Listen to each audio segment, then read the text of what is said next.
Everyone, good morning. બરાબર, આગળના લેક્ચરમાં આપણે શું વાત કરી હતી તો કે સંયોજકતા અને કક્ષામાં કેવી રીતના ઇલેક્ટ્રોન છે એ વહેંચાયેલા હોય છે. હવે આજના વિડીયોમાં આપણે પરમાણુય ક્રમાંક અને દળાંકની વાત કરવાની છે. બરાબર, આપણે જાણીએ છીએ કે પ્રોટોન પરમાણુના કેન્દ્રમાં રહેલો હોય છે અને પરમાણુમાં રહેલા પ્રોટોનની સંખ્યાને શું કહેવામાં આવે છે? પરમાણુય ક્રમાંક, જેને Z દ્વારા દર્શાવવામાં આવે છે.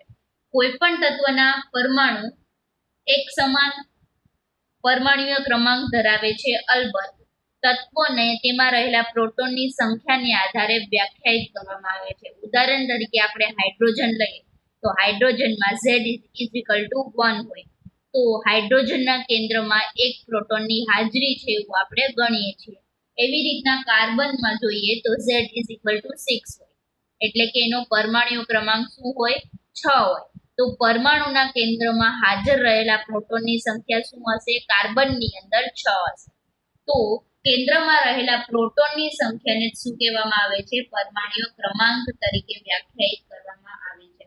હવે એની દળાંકની વાત કરીએ તો કે પરમાણુ અપરમાણુય કણોના ગુણધર્મ આપણે આગળના ચેપ્ટરમાં શીખી ગયા. બરાબર, પણ પ્રાયોગિક રીતે એવું થયું હતું કે પરમાણુનું દળ તેમાં રહેલા પ્રોટોન અને ન્યુટ્રોનને કારણે હોય છે, પણ અપરમાણુય કણ પરમાણુના કેન્દ્રમાં જ આવેલા હોય છે એટલે પ્રોટોન અને ન્યુટ્રોનને શું કહેવામાં આવે છે? ન્યુક્લિયસ કહેવામાં આવે છે. બરાબર, તો પરમાણુનું દળ તેના કેન્દ્રમાં જ કેન્દ્રિત થયેલું હોવાથી આપણે એવું જાણી શકીએ કે પ્રોટોન અને ન્યુટ્રોનનો આપણે સરવાળો કરીએ તો એને આપણે શું કહેવાશું? દળાંક એટલે કે માસ નંબર. ઉદાહરણ તરીકે લઈએ તો કે કાર્બન, તો કાર્બનનું દળ શું થશે? 12U, કારણ કે એમાં 6 પ્રોટોન અને 6 ન્યુટ્રોન રહેલા હોય છે તો બંનેનો સરવાળો કરીએ તો શું થાય? 12U.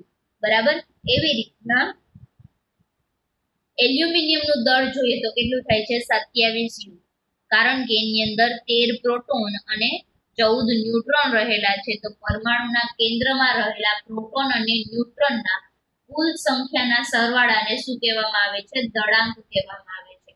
કોઈ પણ તત્વના પરમાણુને દર્શાવવા માટે પરમાણુય ક્રમાંક, પરમાણુય દળાંક અને તત્વની સંજ્ઞા નીચે મુજબ લખી શકીએ. તમારે અહીંયા તત્વની સંજ્ઞા લખવાની, જે પણ હોય, હાઇડ્રોજન હોય તો H, હિલિયમ હોય તો He, બોરોન હોય તો B, બેરિલિયમ હોય તો Be. ઉપર તમારે દળાંક લખવાનું અને નીચે તમારે શું લખવાનું? પરમાણુય ક્રમાંક.